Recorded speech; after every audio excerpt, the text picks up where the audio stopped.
तो मैं उम्मीद करता हूं कि लास्ट क्लास तक कार्बन्स कंपाउंड के दोनों सेशन आपने रिवाइज कर लिए होंगे, लखमीर सिंह से देख लिया होगा। आज हमारा मेन कंसेंट शुरू होने जा रहा है ऑर्गेनिक केमिस्ट्री का।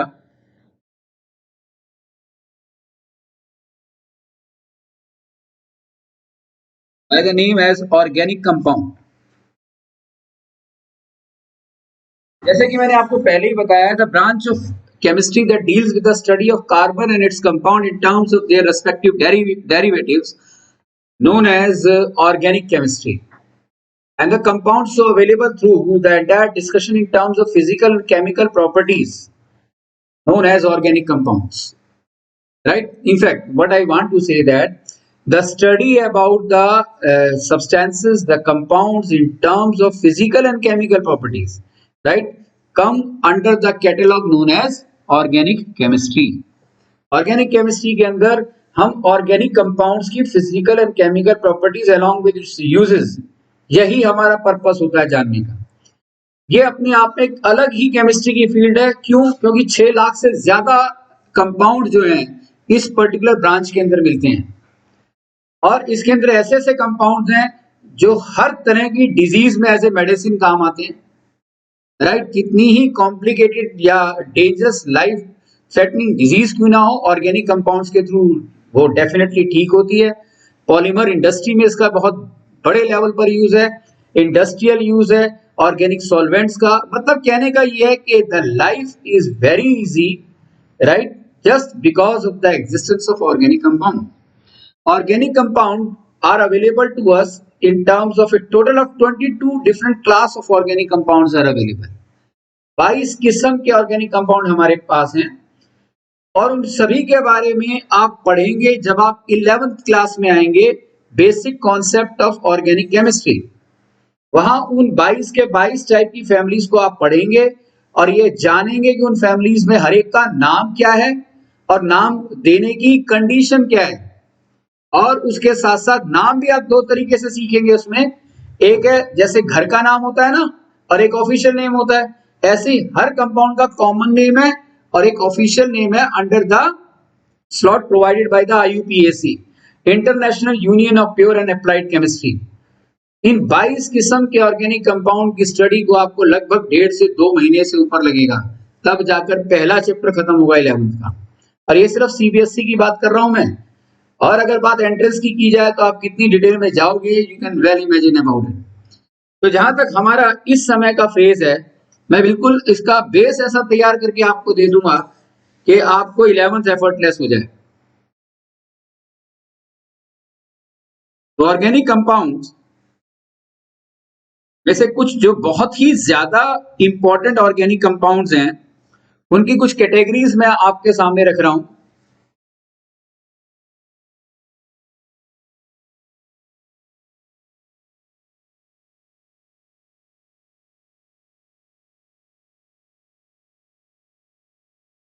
द वेरी फर्स्ट वन अगर हम देखते हैं, जिसके बारे में अब हम पढ़ने ही जा रहे हैं, hydrocarbon. Second is alcohols, aldehydes, ketones, amines. हाँ बेटा,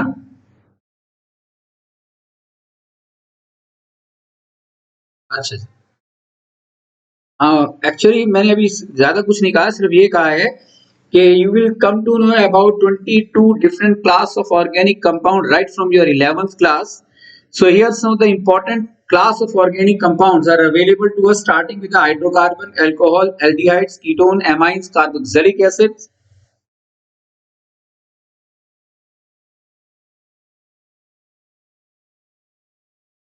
अच्छा, दिखाई नहीं दे रहा आपका?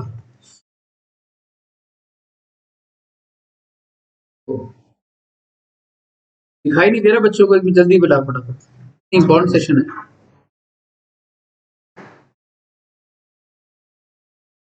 2 3 4 5 6 7 अनदर वन अगर मैं देखूं, नाइट्रो कंपाउंड भी ले सकते हैं हम यहाँ। बच्चों को दिखाई नहीं दे रहा सामने, अभी नहीं दिखाई दे रहा।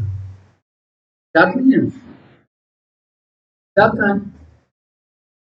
राणा सिद्धार्थ को एक बार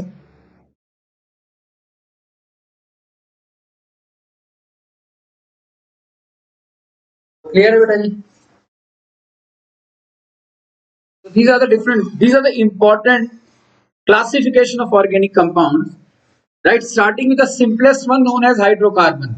And as far as the syllabus is concerned, we are restricted to study till hydrocarbon, right?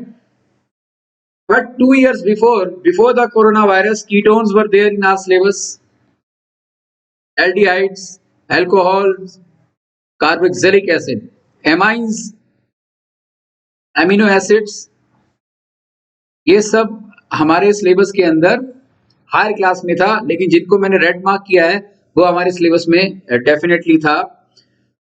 तो सिलेबस खत्म होने के बाद I will try my level best कि ये सब इसकी डिटेल भी आप तक पहुंचा दूं। तो हम अब सबसे पहले स्टडी करेंगे रिलेटेड टू हाइड्रोकार्बन। जहां तक हाइड्रोकार्बन में का भी सवाल है,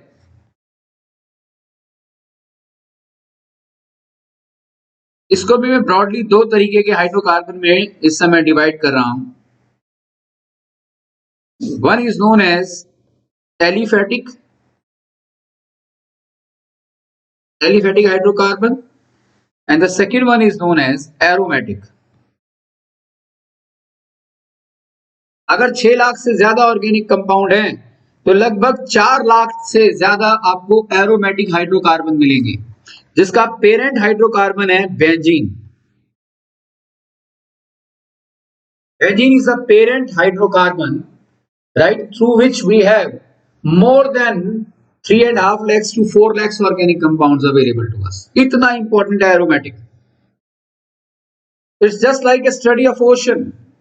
इतनी ज्यादा डिटेल आपने इसके बारे में पढ़नी है, और डॉक्टर बनने में ऑर्गेनिक केमिस्ट्री का बहुत बड़ा रोल है। तो रही बात ये एलिफेटिक और एरोमेटिक किसे कहते हैं, इसका थोड़ा सा आइडिया मैं आपको यहां दूंगा, और हम अपने वही पुराने डिस्कशन की तरफ जाएंगे कि carbon, what is carbon? Carbon is a non metal, right, and it is a light metal, non-metal, sorry, it's a light non-metal having the electronic configuration as 2,4। तो इसके आउटर मोस्ट शेल में 4 electron है, तो it's neither be possible to transfer और to gain electrons at the same time. तो कहीं ना कहीं इसका जो कैरेक्टरिस्टिक फीचर है वो मेटलॉइड्स की तरफ जाता है, लेकिन चूंकि non metal, perfect non metal है, इसलिए इसे मेटलॉइड की कैटेगरी में तो रखते नहीं है। लेकिन इसके अंदर एक सबसे बड़ी खासियत है कि ये टेट्रावेलेंट है। दूसरा, इसमें कैटिनेशन का फीचर है। तो carbon is tetravalent, that means the carbon acquires 4 electrons in the outermost shell, and catenation is the property of the carbon by virtue of which it combines with itself, leading to the formation of a longest chain, right, in the form of a straight line, in the form of branch, also in the form of closed structure as well। वो मैं बता रहा हूं, देखिए इस तरीके से कि ये कार्बन है, इसका इलेक्ट्रॉनिक कॉन्फ़िगरेशन 2,4 है, इलेक्ट्रॉनिक डायग्राम इसका ये होगा। प्लीज सबका फोकस यहां होना चाहिए, चीज समझने की, आज की क्लास पूरी समझने की है, कोई नोट्स की जरूरत नहीं है, राइट। में जो भी नोट्स है आपको मिल ही जाएंगे, समझो आप क्लास को। 4 इलेक्ट्रॉन है। अब ये वाला जो कार्बन है अगले कार्बन के साथ अटैच कर रहा है अपने आप को, ये कर दिया with the help of a single covalent bond, right. उसके बाद ये एक और कार्बन है 1 2 3 4, ये दो आपस में अटैच हो गए। फिर ये एक और है 1 2 3 4। इस तरीके से पूरी लाइफ भी बीत जाए तो भी ये कनेक्शन खत्म ना हो, right. That means the carbon is capable to interact with itself, leading to the formation of the longest chain as shown over here in the form of straight line। तो ये मैंने एक तरीके से बॉन्ड फ्री छोड़ दिया है, और मैं कह सकता हूं कि ये स्ट्रक्चरल डायग्राम हो गया, राइट। यही नहीं, स्ट्रेट फॉर्म की तरह कैटिनेशन का फीचर नहीं आता, कैटिनेशन का फीचर ब्रांच में भी आता है। कार्बन कुछ इस तरीके से भी एग्जिस्ट कर सकता है, this is known as branch chain, this is straight,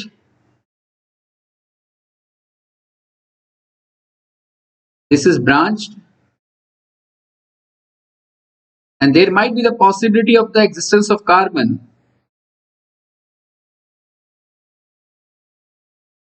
in the form of closed chain as well.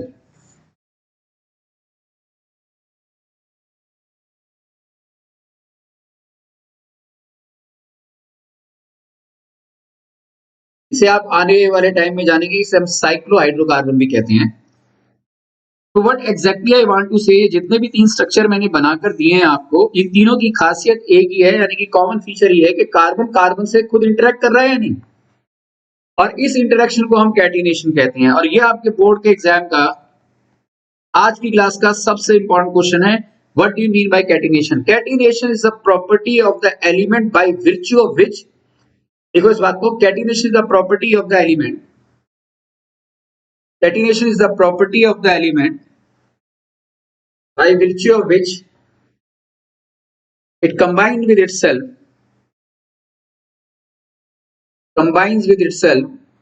leading to the formation of, combines with itself leading to the formation of longest chain. हाँ बेटा, it is a property of the element by virtue of which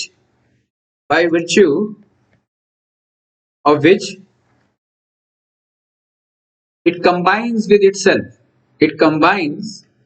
itself, leading to the formation of longest chain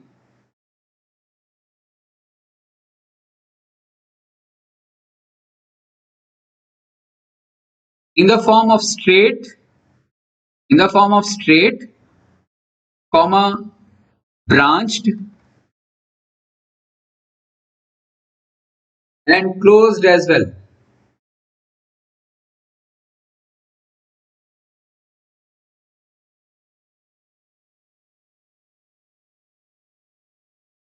और इसी के base पर hydrocarbon दो class में divide होते हैं, एलिफेटिक और एरोमेटिक में। Aliphatic amounts to 40% of the total organic compounds. Aromatic amounts to 60% of the entire existence of organic compound. Aliphatic hydrocarbon are the hydrocarbon which are formed because of the straight line or branching. इसके अंदर या straight line होगी या branch होगी। And aromatic are basically the organic compound which are having the existence of closed shape, hexagonal ring की form के अंदर होता है, जिसे बेंजीन कहते हैं। उसका बेंजीन का स्ट्रक्चर मैं भी आपको जैसे जैसे टाइम के साथ बताऊंगा। ये हमारे सिलेबस में बिल्कुल नहीं है, लेकिन इसका एक बहुत इंपॉर्टेंट कंडीशन मैं आपके सामने रखूंगा। हमें थोड़ा सा जो पढ़ना है वो एलिफेटिक के बारे में पढ़ना है, राइट? तो now let's start with the aliphatic hydrocarbon. हाँ बेटा जी,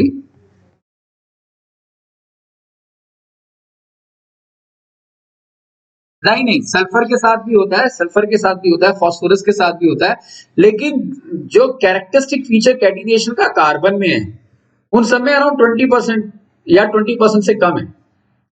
अगर ऐसा फीचर सब में होता तो कितने सारे फास्फोरस के या हम कह सकते हैं कि सल्फर के कंपाउंड बन सकते थे, लेकिन और किसी भी एलिमेंट के साथ ये बात बिल्कुल भी नहीं है।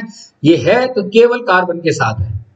And carbon is the parent element that creates such a large abundance of organic compound in front of us. Right? So ये एलिफेटिक है, इसको भी हम दो पार्ट्स में डिवाइड कर रहे हैं। बिल्कुल माइंडफुली बैठना बेटा। The first one is known as saturated,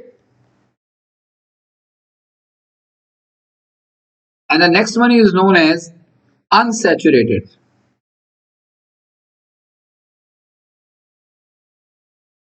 saturated का दूसरा नाम है एल्केन्स, राइट? और unsaturated further divided into two parts, alkenes and alkynes. यहां जो मैं आपको बता रहा हूं ये समझना है बिल्कुल इस तरीके से कि जैसे सपोज कि हम एक बहुत बड़ी 3 फैमिलीज में चले गए और हमारा उन तीनों फैमिली के साथ एक अच्छे लेवल का इंट्रोडक्शन होना जरूरी है। तो हम तीनों फैमिलीज में क्या इंट्रोडक्शन चाहेंगे भाई? उस फैमिली में मेंबर कितने हैं और जो मेंबर हैं उनके नाम क्या हैं, किसको किस नाम से बुलाते हैं, एक तरीके का अगर रिलेशन क्रिएट करना है तो that is what you need to understand. कोई लॉजिकल बात नहीं है इसके अंदर, right. There is an organization known as IUPAC, ये भी एक नंबर का क्वेश्चन आता है। Right the full form of IUPAC, international union of pure and applied chemistry. International union of pure and applied chemistry.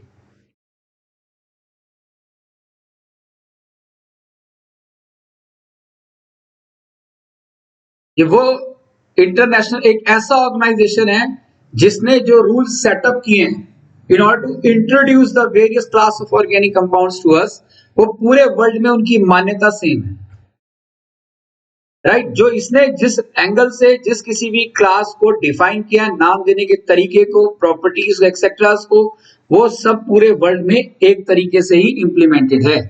This is what you mean bye IUPAC। और इसी के आधार पर हम तीन फैमिलीज को यहां समझने जा रहे हैं।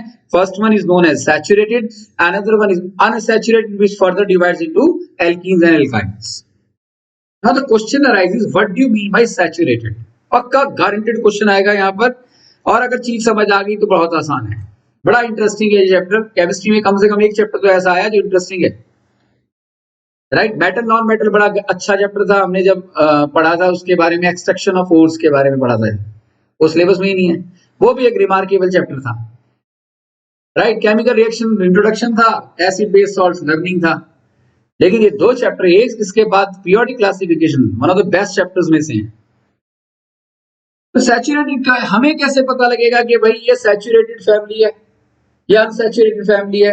तो what you mean by saturated? Saturated hydrocarbon are those hydrocarbon in which the carbon atoms are attached with the help of a single covalent bond, with the help of single covalent bond amongst themselves।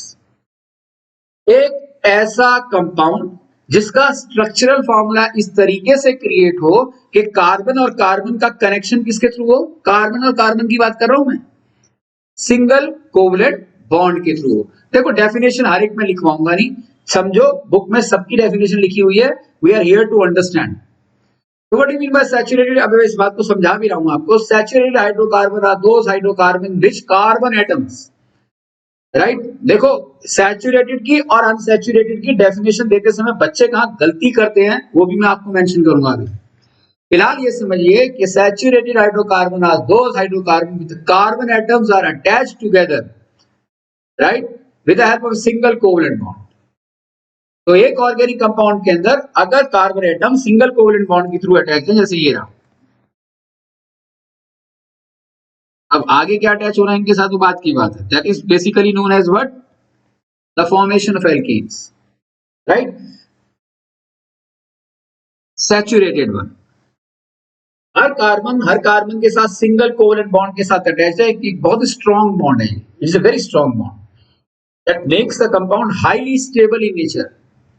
क्योंकि हम जब पढ़ रहे हैं, हमने पढ़ा भी है सिंगल कोवलेंट बॉन्ड, डबल और ट्रिपल। तो सिंगल स्ट्रॉन्ग है, डबल थोड़ा वीक है, ट्रिपल और भी ज्यादा वीक है। तो देखा जाए सैचुरेटेड हाइड्रोकार्बन को अगर हम उनकी केमिकल प्रॉपर्टीज की बात करें तो उनकी रिएक्टिविटी बड़ी आसानी से पॉसिबल नहीं है, because they are considered to be highly stable organic compounds. ये वो बातें मैं कुछ बता रहा हूं जो सिलेबस से डिलीट कर दी गई है, राइट। तो अब इसका दूसरा नाम क्या भाई सैचुरेटेड का? एल्केन्स। एल्केन्स में देखिए दो, एल्केन्स को मैं दो पार्ट में डिवाइड कर रहा हूं, अल्क और ANE। एल्केन को के अंदर आप ध्यान से देखें तो ये हो गया प्रीफिक्स और ये हो गया सफिक्स। पूरा फोकस रखना है यहां पर। तो saturated hydrocarbon which is the other name of the same known as alkanes, alk is prefix and AN is suffix। now prefix और suffix का अपना अपना रोल है। alk actually provides us the information about the number of carbon atoms in the given saturated hydrocarbon। एक saturated hydrocarbon के अंदर कितने carbon atom है उसका पता कौन बताएगा? अल्क बताएगा। And ANE actually provides us the information about the nature of organic compound कि भाई ये सैचुरेटेड है या अनसैचुरेटेड है। अगर ANE है तो पक्की बात है वो सैचुरेटेड है। कुछ एग्जांपल देता हूं मैं, जैसे मीथेन, इथेन। अब मीथेन है में मिथ METH आ गया, लेकिन ANE भी तो आया। अब METH है वो बाद में देखेंगे। इथेन में भी ANE आया है नहीं आया, प्रोपेन में भी ANE आया नहीं आया, नोनेन में भी ANE आया, ब्यूटेन में, पेंटेन में, हेक्सेन में ANE परमानेंटली आ रहा है या नहीं आ रहा।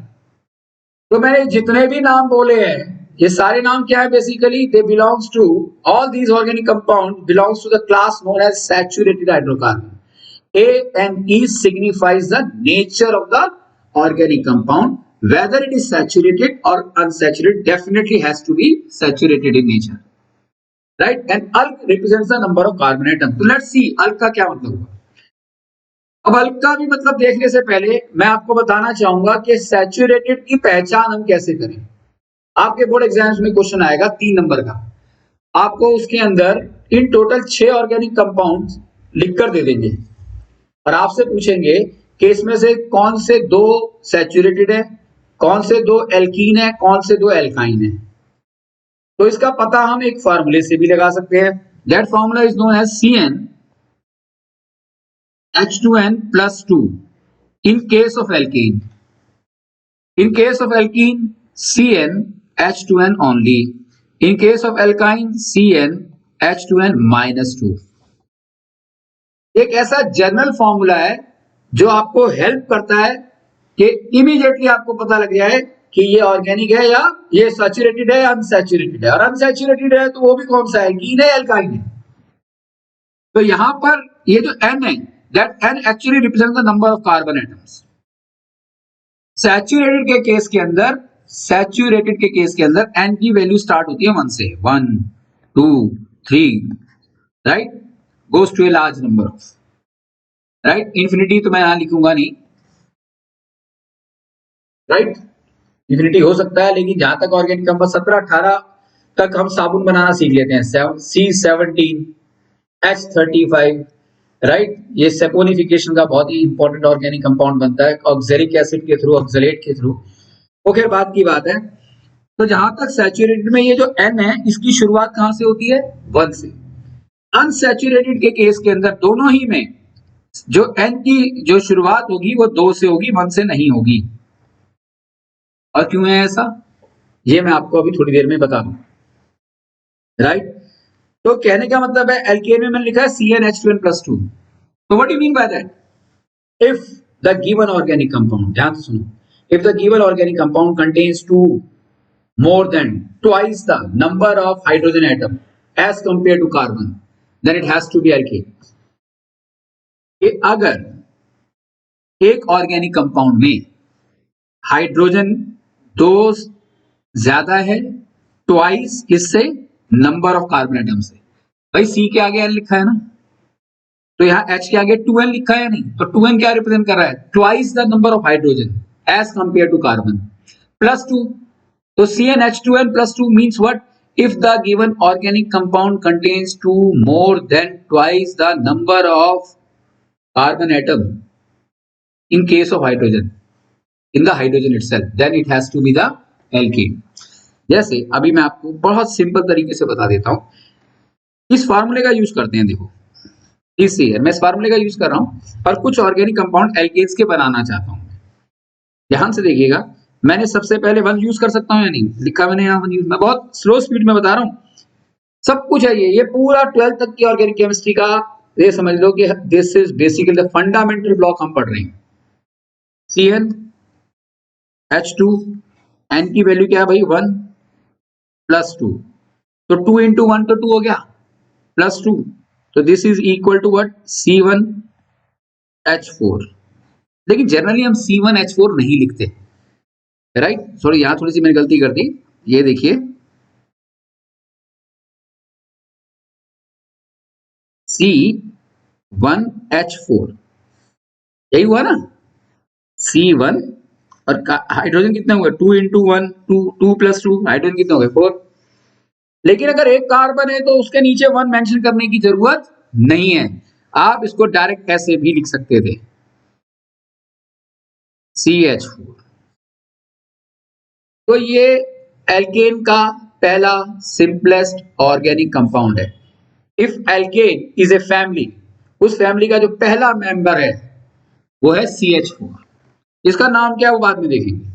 नाउ दो लेते हैं, C2H22 प्लस 2, ये हो गया C2H6, हो गया नहीं, देखते जाओ, C3H4H2 2 प्लस 3, तो ये हो गया C3H8, फिर C4H2 2 प्लस 4, ये हो गया C4H10, फिर C5H22 राइट प्लस 4, ये हो गया C5H12 राइट।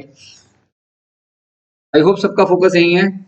फिर C6H22 plus 5, C6H14, C7H16, C8H18 right, C9 अपने आप कर लोगे ना अब तो, H20, C10, H22।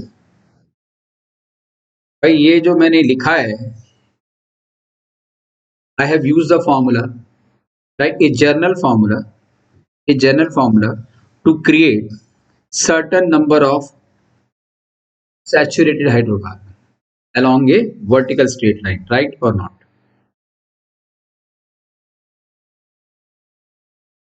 Please tell me, यहां तक कोई डाउट? तो अभी तक मैंने आपको सैचुरेटेड में फार्मूला कैसे यूज कर कर ऑर्गेनिक कंपाउंड बनाने हैं 10 बनाए हैं मैंने, 11 भी बना सकता था, 20 भी बना सकता था, पूरी लाइफ भी बीत सकती है, इतने ऑर्गेनिक कंपाउंड बना सकता हूं। 10 तक बहुत है, इस टॉपिक को समझने के लिए 10 तक बहुत है। क्लियर? तो अब हमारे पास ये 10 ऑर्गेनिक कंपाउंड जिसे हम सैचुरेटेड कह सकते हैं, उसमें सैचुरेटेड हाइड्रोकार्बन का पहला मेंबर है CH4, दूसरा है C2H6, तीसरा है C3H8, so on and so forth, right. अब हमें इनका नाम भी पता होना चाहिए, ये दिखते कैसे हैं समझ आ गया, कौन कैसा दिख रहा है समझ आ गया। भाई एक फैमिली में अगर 10 लोग हैं तो सभी लोगों की ऑब्वियसली अपीयरेंस अलग अलग है, अपीयरेंस अलग अलग है, तो उसकी अपीयरेंस के आधार पर अगर हमें उसका नाम याद हो गया तो हम तुरंत नाम बता सकते हैं या नहीं उसका, तो अपीयरेंस आपके सामने है, राइट। अब हम इनका नाम, अब हम पूछते हैं भाई अब तेरा नाम क्या है, राइट, तो एल्केन बताता है नाम, एल्केन हमें हेल्प कर रहा है नाम बताने में। अगर एक कार्बन है ना, या एक कार्बन, तो उसमें प्रीफिक्स आता है मैथ, मैंने कहा था ना आपको, एल्केन के अंदर अल्क रिप्रेजेंट, प्रीफिक्स जो होता है it represents the number of carbon atom in order to name them. Alk हमें नाम बताने में हेल्प करता है। 2 कार्बन है तो इथ, 3 कार्बन है तो प्रॉप, 4 कार्बन है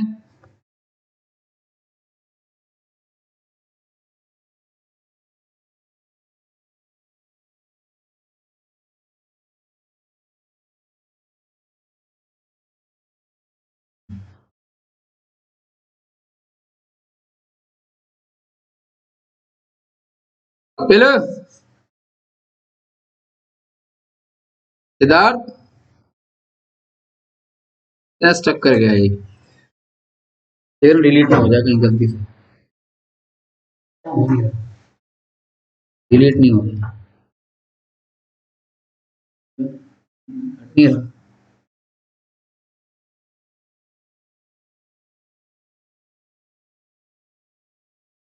4 कार्बन है तो बट, 5 कार्बन है तो पेंट, 6 कार्बन है तो हेक्स, 7 है तो हेप्ट, 8 कार्बन है तो oct,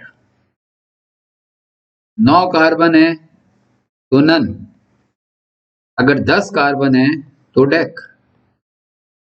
this is how the number of carbon atoms in the given organic compounds are named.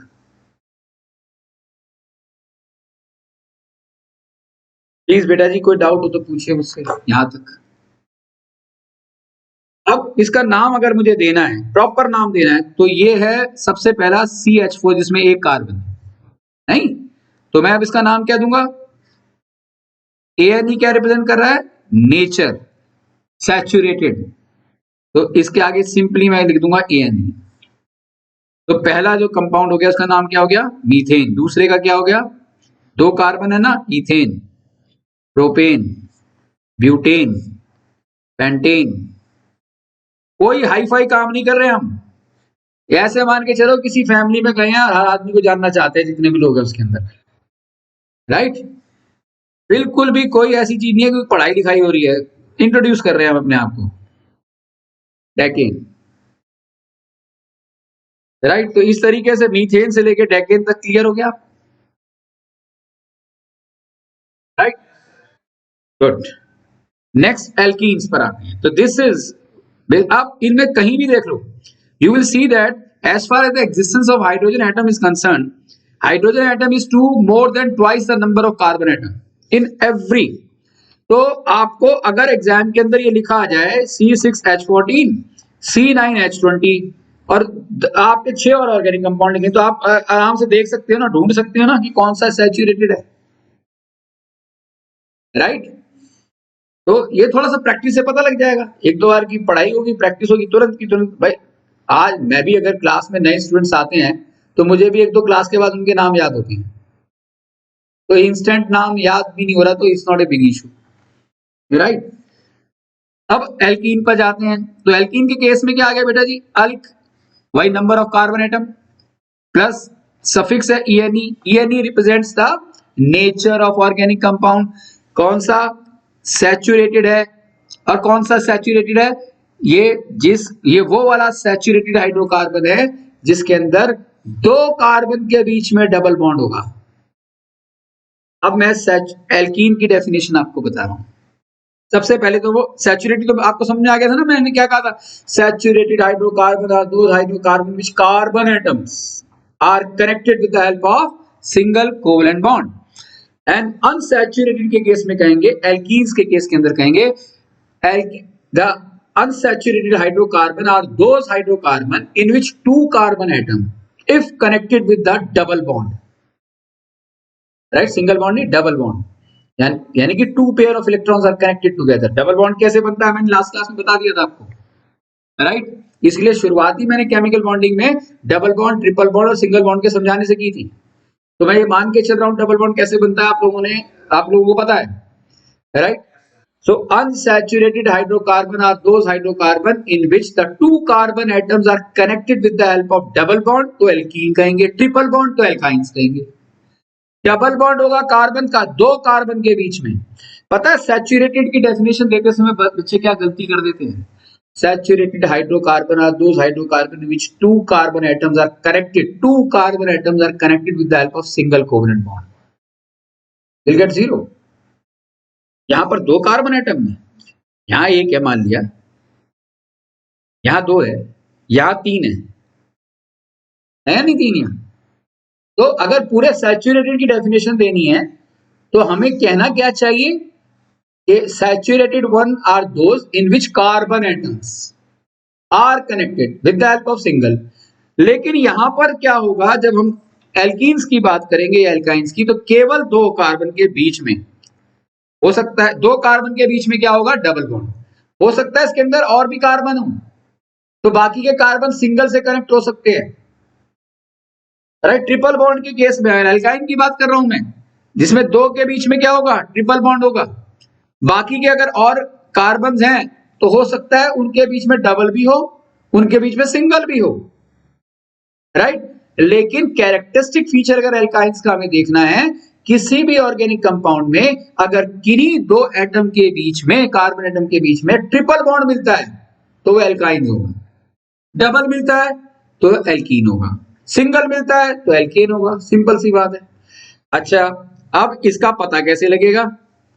How to investigate about the existence of alkenes? Alk, number of carbon, ENE saturated, unsaturated कौन सा?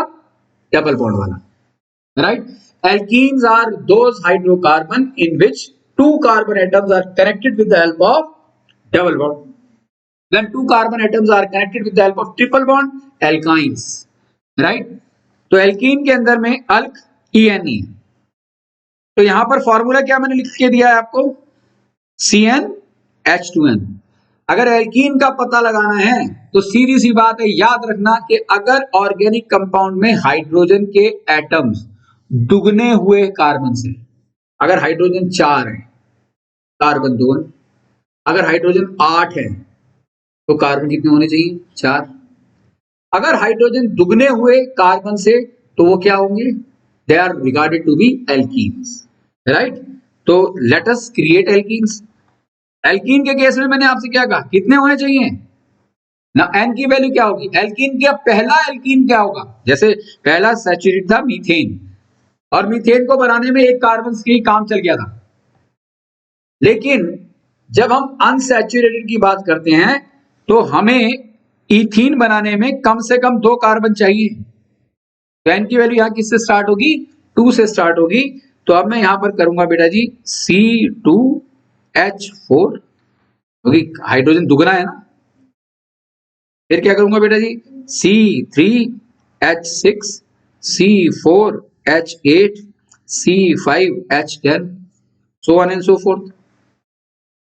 और इसी तरीके से अब इसका नाम क्या होगा, ध्यान से देखिए, 2 कार्बन है, 2 कार्बन को क्या कहते हैं हम, इथ।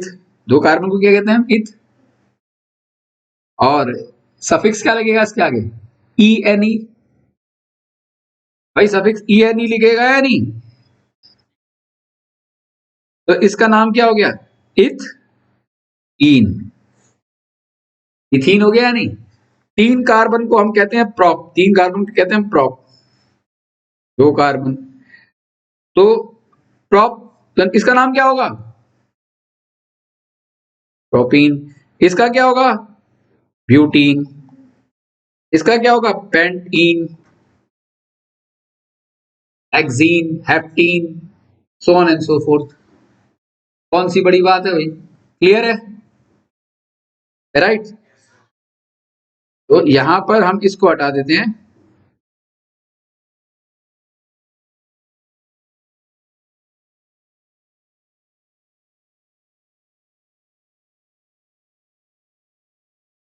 तो this is saturated, this is alkene. अब एल्काइन के केस में क्या होगा बेटा,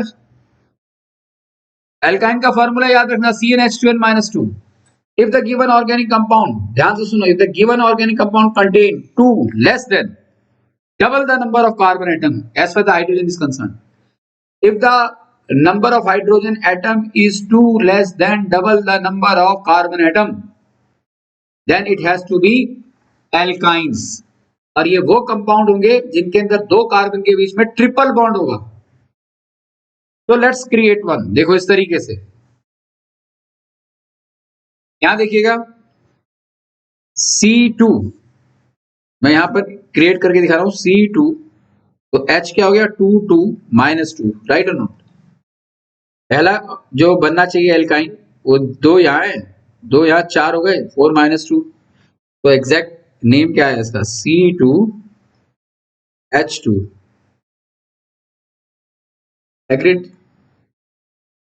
इसी तरीके से अगर आप 3 पुट करेंगे तो हाइड्रोजन कितने आएंगे, कितने आएंगे, 4, राइट। 3 पुट किया 6 हो गया, 6 -2, 6 -2 4 हो गया।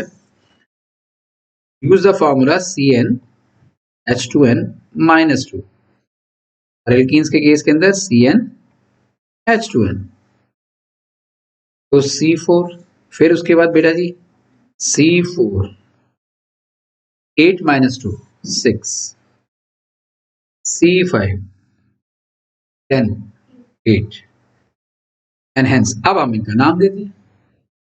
जब आप इसका नाम दोगे तो सबसे पहला एल्काइन कौन सा होगा, 2 कार्बन से स्टार्ट हुआ, C2H2, 2 कार्बन को हम कहते हैं इथ, और सफिक्स क्या है इसका, YNE, YNE, तो YNE, इथाइन हो गया या नहीं हो गया, ये क्या हो गया, प्रोपाइन, ये हो गया ब्यूटाइन, ये हो गया हेप्टाइन। तो this is how we actually look after the existence of organic compound. तो बोर्ड में 99% हमने एक क्वेश्चन एग्जीक्यूट कर दिया। हो सकता है आपको बोर्ड एग्जाम के अंदर ये कंपाउंड दे दें, ये दे दे, ये दे दे, ये दे दे, ये दे दे और ये दे दे, और आपसे कहें कि भाई इनमें से सैचुरेटेड का पेयर अलग करो, एल्कीन का अलग करो, एल्काइन का अलग करो। 3 मार्क्स का क्वेश्चन, ठीक है ना। लिखने में जाएंगे लगभग कोई 25-30 सेकेंड, अगर तैयारी अच्छी है तो 3 मार्क्स पूरे हो गए, राइट। ये वो टॉपिक है जिसमें मैथ्स की तरह नंबर मिलते हैं। That is the beauty of organic chemistry. इसके अंदर कहीं मार्क्स कटने के चांस ही नहीं है, राइट। इसलिए लॉजिकली इसे समझना है, और समझना भी कोई ऐसी बात नहीं कि हम कोई मैथ्स का क्वेश्चन या साइंस का कोई लॉजिकल रीजन समझ रहे हैं। इसके पीछे कोई लॉजिक नहीं है, ये तो एक तरीके का एक प्लान बना दिया गया। भाई 22-23 किस्म के ऑर्गेनिक केमिस्ट्री के कंपाउंड हमने पढ़ने हैं, तो इतने सारों के नाम कैसे याद करेंगे, फिर उनकी दवाइयां बनानी कैसे बनाएंगे, टेक्सटाइल इंडस्ट्री में कैसे यूज करेंगे उन्हें, तो उनके नाम जानने का तरीका है। Got it? So this is nothing which we are studying so called hi-fi. It's a very normal thing. एक फैमिली के अंदर अब एक फैमिली की नहीं, हम एक ऐसी जगह गए हैं यहाँ 3 फैमिलियां रहती हैं, और तीनों फैमिली के जो हेड हैं, मीथेन, इथेन और प्रोपेन से शुरुआत की, बाकी उसके अंदर जितने भी और जो लोग हैं उन सबका नाम हमें पता लग गया, वो दिखते कैसे हैं वो भी पता लग गया। This is all about the session till now. Clear? So this is how we actually look after the hydrocarbon. तो hydrocarbon broadly classified as aliphatic hydro, और ये जितने भी है ना, इनका जब स्ट्रक्चर देखेंगे तो ये सीधी लाइन में बनेंगे या ब्रांच में बनेंगे, ये क्लोज नहीं बनेंगे। क्लोज बनते एक स्पेशल केस आएगा जिसमें हम कार्बन कार्बन के बीच में सिंगल बॉन्ड देखेंगे और वो क्लोज भी बनेगा, उसे हम साइक्लोएल्केन कहते हैं। वो एक अलग क्लास ऑफ ऑर्गेनिक कंपाउंड्स हैं, राइट। लेकिन एक ऐसा जिसके अंदर सिंगल भी है डबल भी है, एक ऐसा क्लोज हेक्सागोनल स्ट्रक्चर सिंगल भी है और डबल भी है, उसको हम बेंजीन कहते हैं, राइट। तो अंडर रेयर कंडीशन एलिफेटिक के केस के अंदर कुछ ऐसे ड्रास्टिक कंपाउंड्स अवेलेबल होते हैं जिसमें क्लोज बन जाते हैं, लेकिन उनका यूज रेयर होता है। साइक्लो एल्केन्स की बात कर रहा हूं मैंने एल्केन के आगे एक तो होता है सफिक्स एनी, प्रीफिक्स क्या हो गया अल्क, ऊपर से मैंने एक और सेकेंडरी प्रीफिक्स लगा दिया साइक्लो। तो साइक्लो क्या है बेसिकली वो सैचुरेटेड वन, राइट। और उसकी एग्जिस्टेंस क्या है, उसकी क्या इंपॉर्टेंस है, ये सब हायर क्लास में आप पढ़ोगे, स्ट्रक्चर में बता दूंगा उसका, राइट। तो फिलहाल हमने ये जाना कि हाइड्रोकार्बन 2 किस्म के होते हैं, एक को सैचुरेटेड कहते हैं, एक को अनसैचुरेटेड कहते हैं। अनसैचुरेटेड जो है वो भी 2 तरीके के होते हैं, एल्कीन और एल्काइन, राइट। और तीनों का पता कैसे लगाएंगे, जनरल फॉर्मूला में क्लियर है। जनरल फॉर्मूला के आधार पर हम 10-12 कंपाउंड लिख सकते हैं। आपको 10th क्लास में 7-8 कंपाउंड तक भी आपको अगर पता है तो मोर देन एनफ, राइट। तो हमें कंपाउंड लिखना आ गया, उनका नाम देना आ गया। अभी तक मैंने सिर्फ ये बताया है, कोई डाउट है तो पूछो। हाँ बेटा बताओ।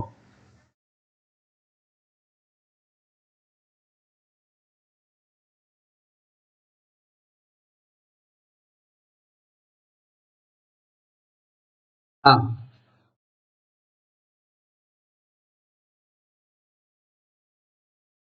हाँ, बहुत अच्छा question.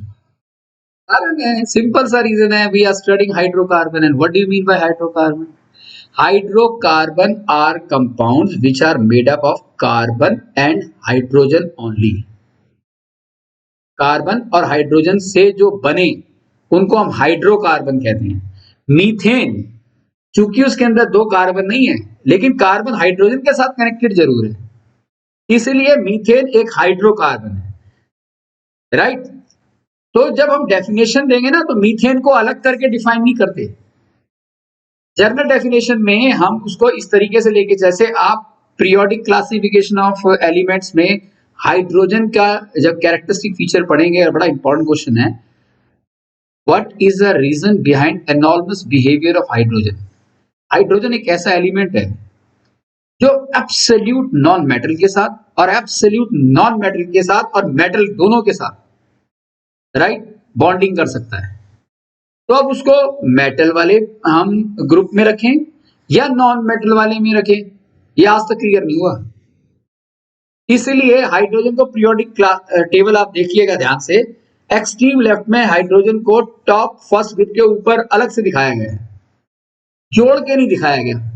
Hydrogen is the element which has the immense amount of capability to interact with the extremely reactive metal as well as extremely reactive non-metal. It has a tendency to interact with the elements of the first group as well as the element of the 17th group.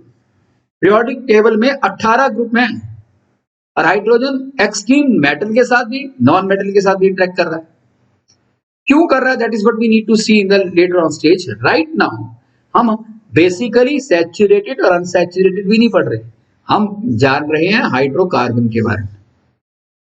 और hydrocarbon मैंने आपको बताया वो क्या होता है, saturated भी और अनसैचुरेटेड भी। Aliphatic hydrocarbon. एरोमेटिक में भी हमने क्या देखा था, कार्बन और हाइड्रोजन। यहाँ जो क्लोज के अंदर मैं आपको जब यहाँ इसके बारे में बता रहा था, अभी मैं इसका स्ट्रक्चर क्लियर करूंगा बाद में आपको। राइट तो मीथेन एक ऐसा है कि ये पहला सिंपलेस्ट सैचुरेटेड हाइड्रोकार्बन है। राइट तो यहां तक कोई डाउट किसी को भी? हाँ बेटा।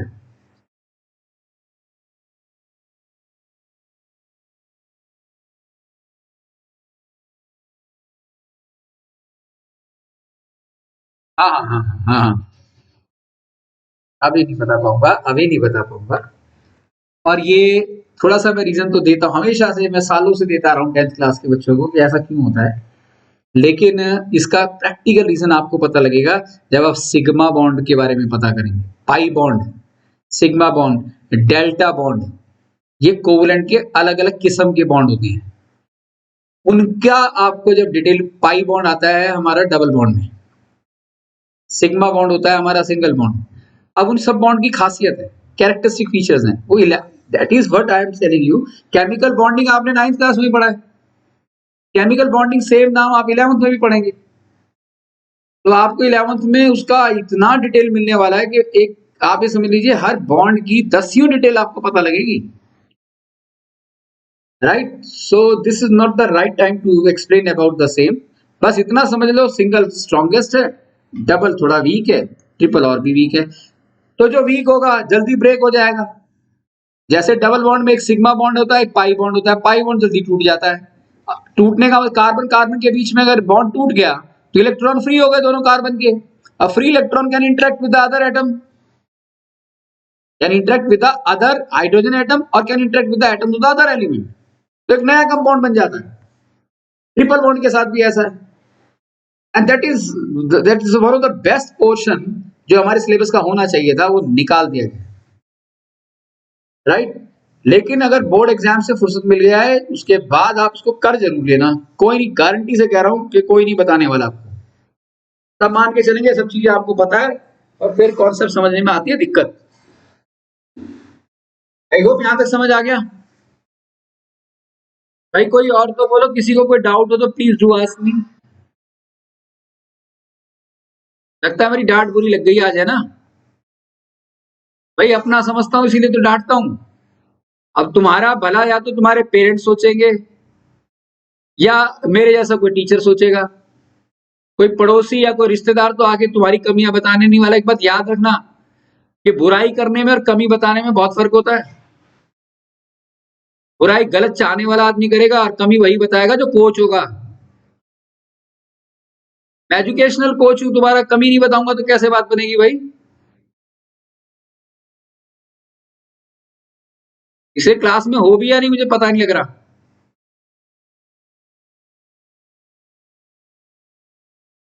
मैसेज आया है,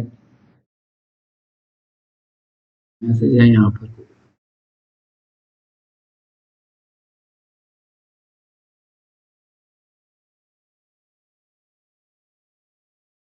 ठीक है।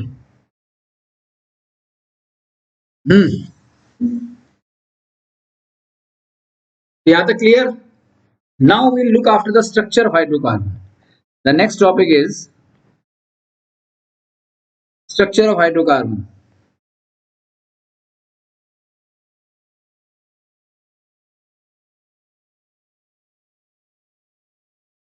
First one,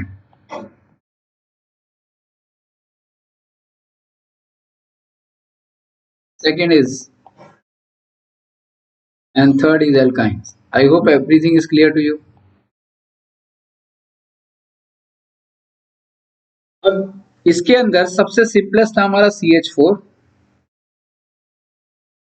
Now we are about to understand the formation of CH4. तो इलेक्ट्रॉनिक डायग्राम कार्बन का ये है. CH4 मतलब वन मॉलिक्यूल ऑफ मीथेन. अब मैं नाम दे रहा हूं उसका. One molecule methane consist of 4 hydrogen and 1 carbon atom. तो 4 इलेक्ट्रॉन में एक हाइड्रोजन का थोड़ा स्टार से बना रहा हूं और 4 हाइड्रोजन ले रहा हूं. तो this carbon 1 electron 2 3 4. So one carbon interacts with the rest of the 4 hydrogen like this.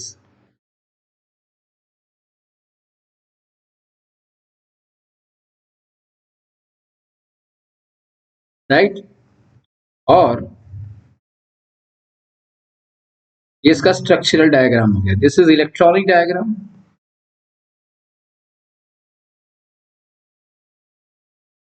This is structural diagram. Extremely important. और ऑर्बिटल डायग्राम अगर हम बनाएंगे तो इस तरीके से होगा. इसको मैंने कार्बन ले लिया. हाइड्रोजन को मैं थोड़ा अलग कलर से ले लेता हूं.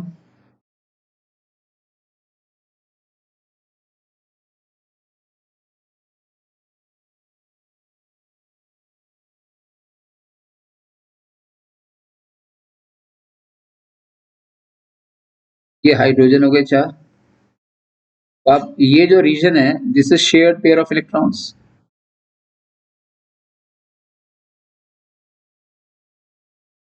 So this one is known as orbital diagram.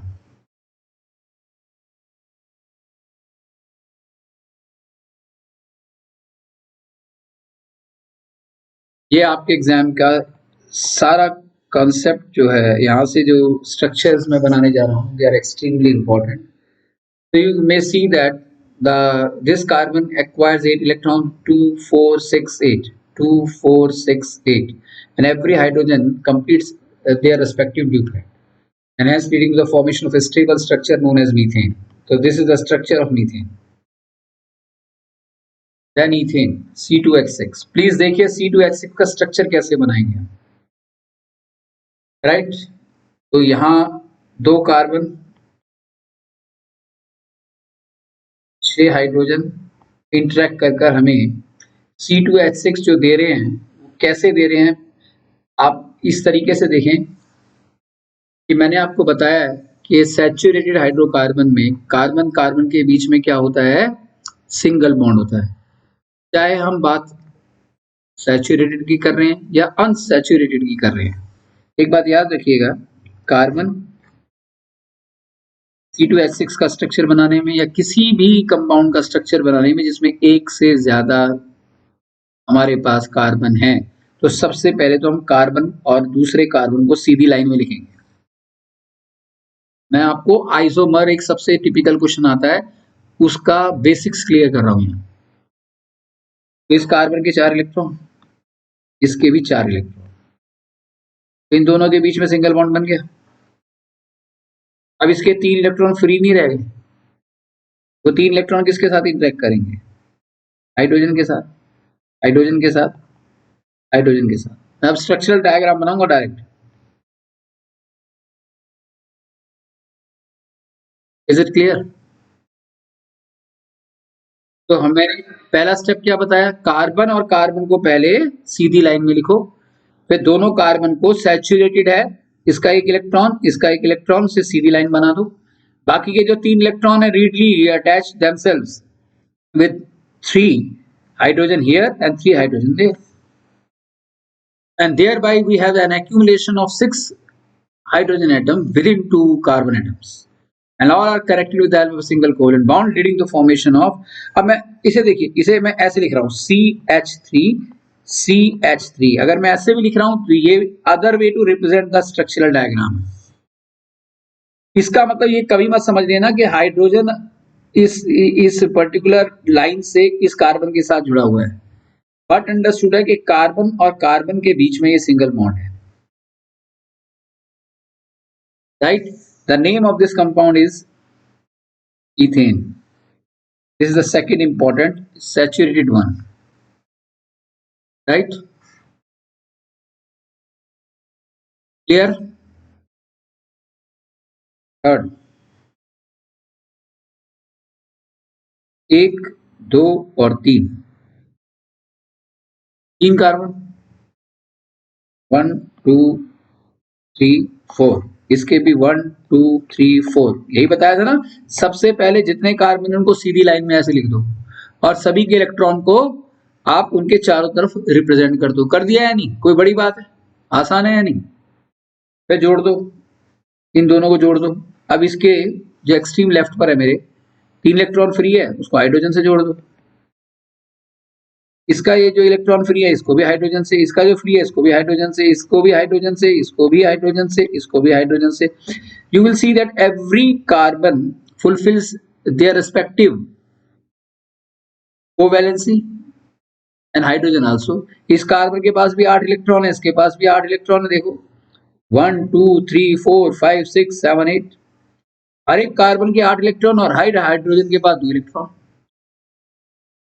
तो ये स्ट्रक्चरल फार्मूला किसका हो गया? अब इसको मैं कैसे लिख सकता हूं? CH3 फिर CH2, ये देखो CH3, ये हो गया CH2 और ये हो गया CH3, right.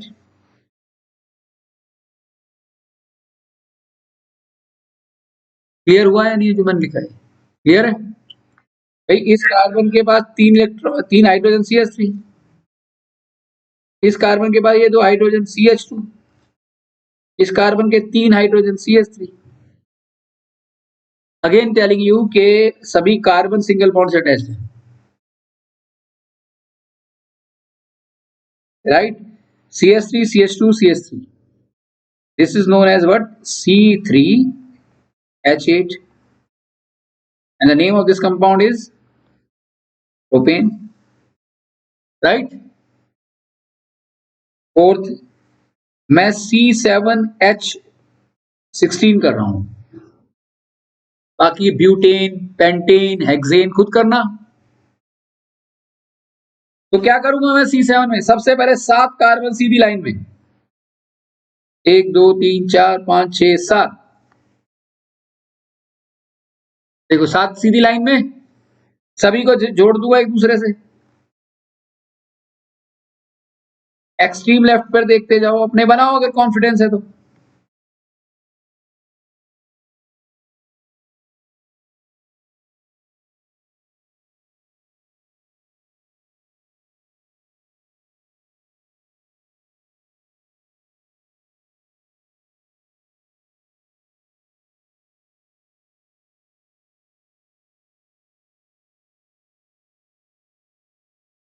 This is heptane.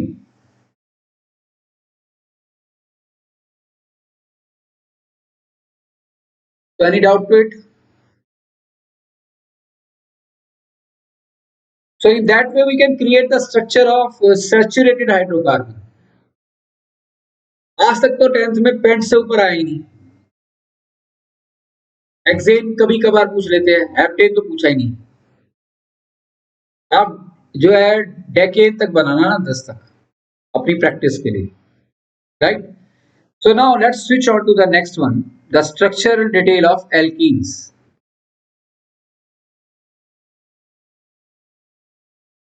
General formula is CnH2n. The very simplest one is C2H4. The creation of alkene requires at least 2 carbon atoms.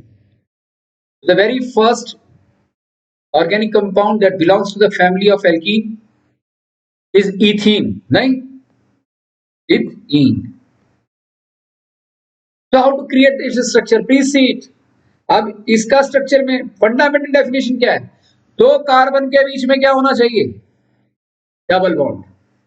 तो पहले दो कार्बन को सीधी लाइन में लिख दो और इक्वल टू लिख दो.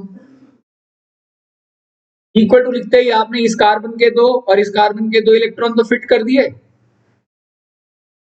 अब इसका रह गया ये इलेक्ट्रॉन, इसका रह गया ये इलेक्ट्रॉन, इसका भी ये इलेक्ट्रॉन, इसका भी इलेक्ट्रॉन फ्रीली अवेलेबल है ना to interact with the atom of the other element.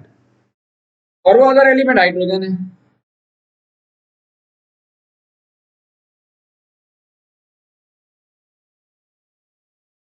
देखो मैंने टिल्ट बनाया है ऐसे, बनाता तो मैं सीधा भी बना सकता था ना, क्योंकि इनके बीच में कुछ एंगल है. वो एंगल सब आपको याद रखने हैं. असल स्ट्रक्चर दिखने में इथीन का ही है. आप ऊपर नीचे भी कार्बन के लिख दोगे कोई दिक्कत नहीं है 10th क्लास में. Got it? This is what ethene. First one please ध्यान से देखिएगा. अब मैं बना रहा हूं C3H6 प्रोपीन. बार बार एक ही बात रिपीट कर रहा हूं. अनसैचुरेटेड के लिए दो कार्बन के बीच में, क्या 3 कार्बन है ना, दो कार्बन के बीच में क्या होना चाहिए? Double bond. लेकिन यहां तो 3 है, राइट? तो किन्हीं दो के बीच में बना दो. पहले दो के बीच में बना दो या आखिरी के दो. मेरी आदत है मैं एक्सट्रीम लेफ्ट से स्टार्ट करता हूं. मैंने इन दोनों के बीच में डबल बॉन्ड बना दिया. ध्यान से देखिए, दो बना दिए, यानी कि इस पहले कार्बन, मेरे लिए ये पहला कार्बन है, इस पहले कार्बन के जो दो इलेक्ट्रॉन है, एक ये फ्री रह गया, एक ये फ्री, वो हाइड्रोजन के साथ कनेक्ट कर दिया. और इस कार्बन के देखिए एक दो दो इलेक्ट्रॉन, तीसरा इलेक्ट्रॉन इसका ये रहा, चौथा ये रहा. दो तो फिट हो गए, दो इन कार्बन के साथ. ये जो तीसरा है ये हाइड्रोजन के साथ फिट हो गया, और ये जो चौथा है वो इस कार्बन के साथ सिंगल बॉन्ड बना गया. डबल बॉन्ड वाले ऑर्गेनिक कंपाउंड में सिंगल बॉन्ड हो सकता है, मैंने पहले ही बताया. अब इसके 3 इलेक्ट्रॉन फ्री हैं जो आसानी से किससे कनेक्ट हो जाएंगे? हाइड्रोजन से. तो कहने का मतलब है CH3 CH double bond CH2. This is known as what? Propene. अब मैं आपको ना, ये 10th में हमसे प्रोपीन लिख सकते हैं, कोई दिक्कत नहीं, लेकिन 11th में प्रोपीन नहीं लिख सकते. जहां पर हमारा असल बॉन्ड एग्जिस्ट करता है, डबल बॉन्ड, उसके कार्बन को मैंने यहां नाम दे दिया पहला, इसे दूसरा, इसे तीसरा. जिस कार्बन से डबल बॉन्ड की स्टार्टिंग हो रही है, तो ये 1 2 3 जो मैंने लिखा है इसे कहते हैं लोकेंट्स.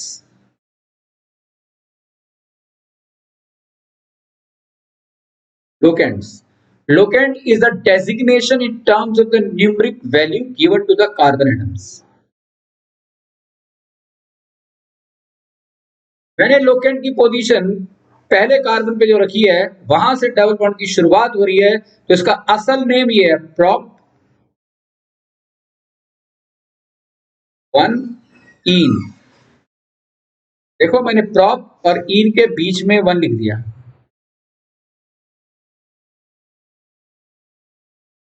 राइट? तो 1 क्या मतलब, ये 1 क्या रिप्रेजेंट कर रहा है कि भाई पहले कार्बन एटम से डबल बॉन्ड की शुरुआत हो गई, पहले कार्बन एटम से डबल बॉन्ड की शुरुआत है. ये है हमारा 11th क्लास में प्रोपीन लिखने का ढंग.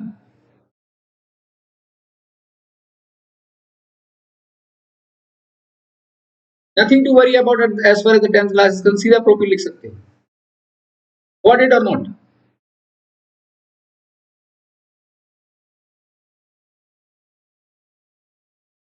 Next C4H8. अगर समझ में आ रही है सारी थ्योरी तो खुद से बनाओ, मेरा स्क्रीन बिल्कुल मत देखो.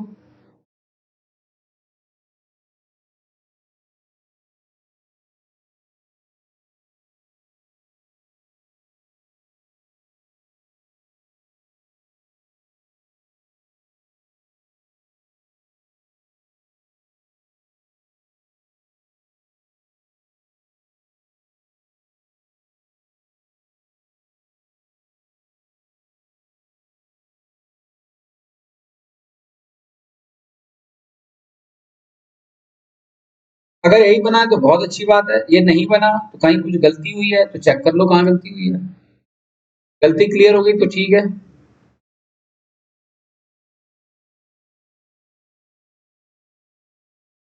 ऋषिता बेटा समझ आ रहा है? अभिनंदन। हाँ, बुरा तो नहीं लगा मेरी डांट के तुम लोगों को?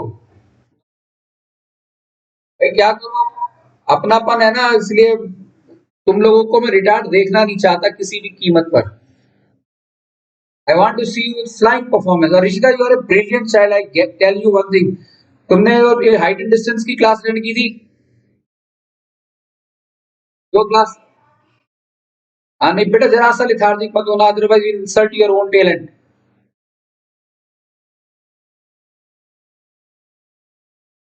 अच्छा, लगवा ली वैक्सीन? अरे बहुत ही बढ़िया काम है। आप लोगों ने वैक्सीन के रजिस्ट्रेशन कराया अपना?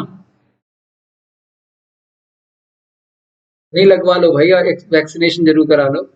ये इस बार का कोरोना तो हम दो लग चुकी हैं, हमें भी अभी आज केजरीवाल जी को भी हो गया,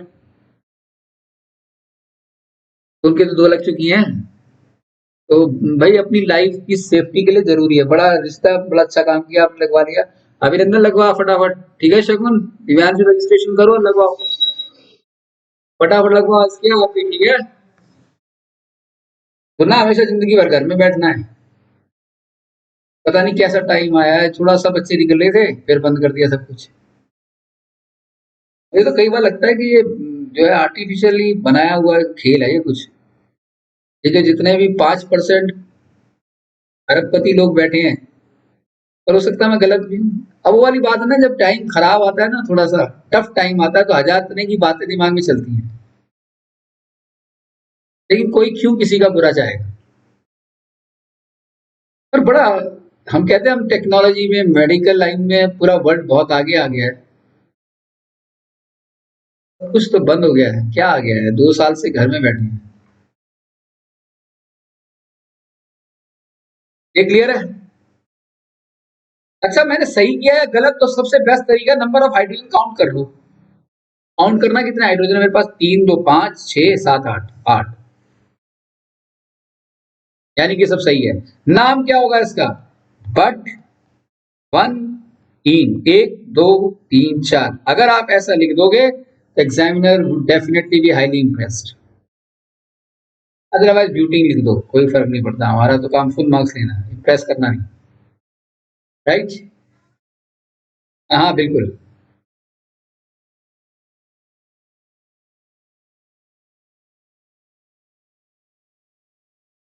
हाँ, इसको यहाँ लिख दें?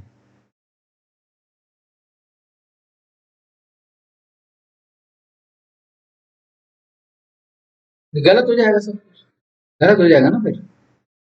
बिल्कुल। मैं, मेरे को बताओ, मैं लिखता हूँ, बोलो। अच्छा, यूं यूं करना है आपने? यूं ना? एब्सोल्युटली कोई प्रॉब्लम नहीं। मैंने कहा ना, मेरी आदत है लेफ्ट से चलने की, आप राइट से चल रहे हो, कोई फर्क नहीं पड़ता। नाम यहाँ भी वही आएगा, ब्यूट बनी। ये पहले कार्बन से स्टार्ट। हाँ, बीच में भूल के नहीं बनाना। राइट? अभी वो कॉम्प्लिकेटेड ऑर्गेनिक कंपाउंड्स की बात कर रहे हो, आपने हमेशा एक्सट्रीम से स्टार्ट करना है। We are doing right now simple organic compounds. इससे नहीं करना, आपने हमेशा लेफ्ट, एक्सट्रीम राइट या एक्सट्रीम लेफ्ट से करना है। वो वैलेंस से गड़बड़ा जाएगी, उस केस में गलत हो जाएगा। आसान है ना बनाना, बताओ कुछ डिफिकल्ट है इसके अंदर? राइट? फ्री के मार्क्स हैं, और ये स्ट्रक्चर बनाया, फुल मार्क्स, और वेटेज भी ज्यादा है इसकी। राइट? पेंटीन भी बना दो फिर, जब इतना काम किया तो पेंटीन भी करो।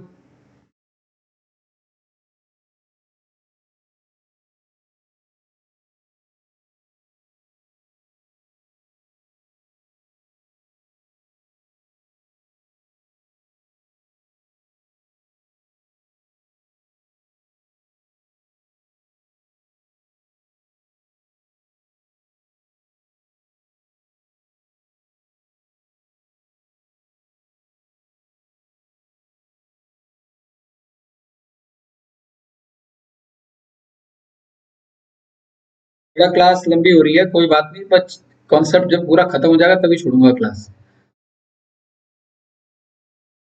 आप घर ही तो बैठे हो, बस आप भी समझ लो घर ही बैठे हो,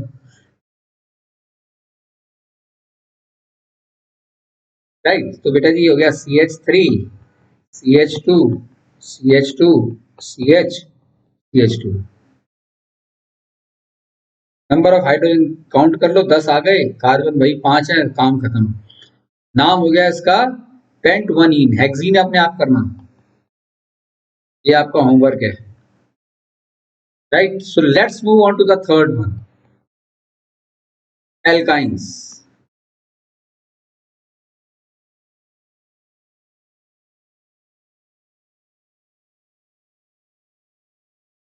एल्काइन स्टार्ट होता है वही दो कार्बन से, C2H2, इसका फॉर्मूला है CnH2n, मैं बता चुका हूं आपको।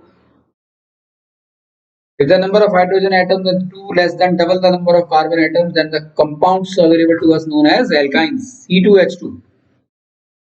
इसका नाम क्या होना चाहिए, इथवाइने, ट्रिपल बॉन्ड होगा ना।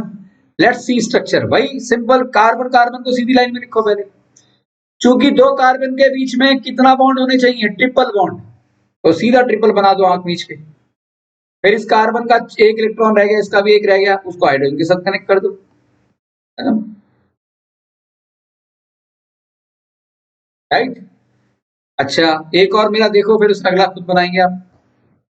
C3H4, तीनों कार्बन को सीधी लाइन में, दो के बीच में डबल बॉन्ड, इसका एक इलेक्ट्रॉन रह गया, वो यहां से, इसके 3 इलेक्ट्रॉन तो इस कार्बन से हो गए, एक इलेक्ट्रॉन बचा जो इसका, वो इस कार्बन के साथ चला गया, यानी कि इस कार्बन के पास कोई भी हाइड्रोजन नहीं है। Please check this.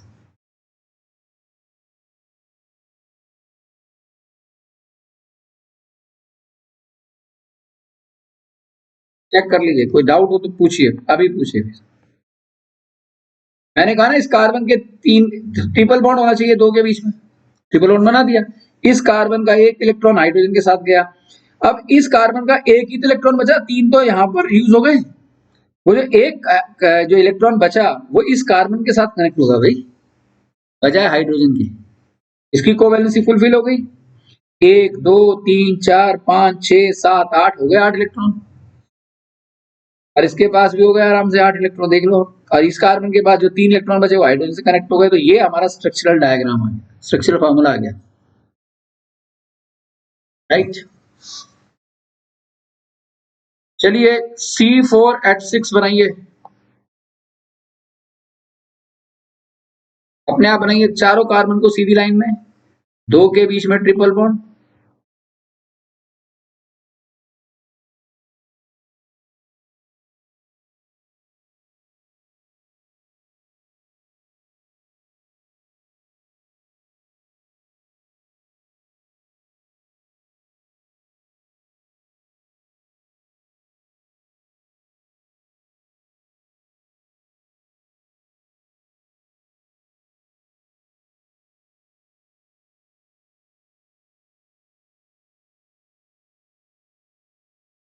This is butene, butyne sorry.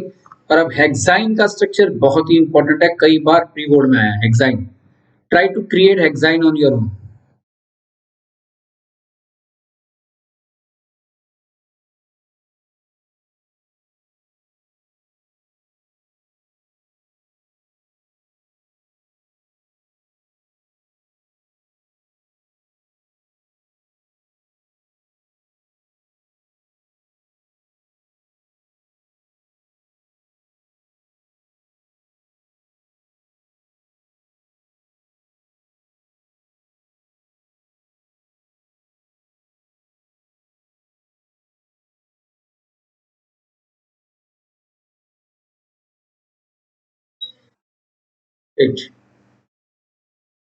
नाम क्या होगा इसका, Hex1YNE।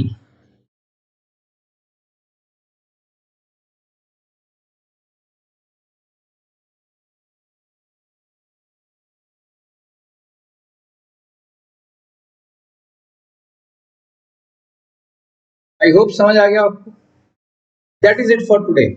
तो आज की क्लास के अंदर हमें हाइड्रोकार्बन में सैचुरेटेड, अनसैचुरेटेड, अनसैचुरेटेड में भी एल्कीन्स और एल्काइंस का पता लग गया, कैसे लिखते हैं उनको, कैसे रिकॉग्नाइज करते हैं उनको, उनका मॉलिक्यूलर स्ट्रक्चर भी कैसे बनाते हैं वो भी हमें क्लियर हो गया। किसी भी कीमत पर इससे बाहर नहीं आएगा, बोर्ड के लिए अपन तैयार हो गया। यहां तक स्ट्रक्चर का सवाल है। अगली क्लास के अंदर हम कुछ ऐसे ऑर्गेनिक कंपाउंड देखेंगे जिसके अंदर ब्रांच होगी और उनका नाम कैसे देना है वो देखेंगे। And the moment that would be over, then उसके बाद हम homologous series and isomers, the topic is over.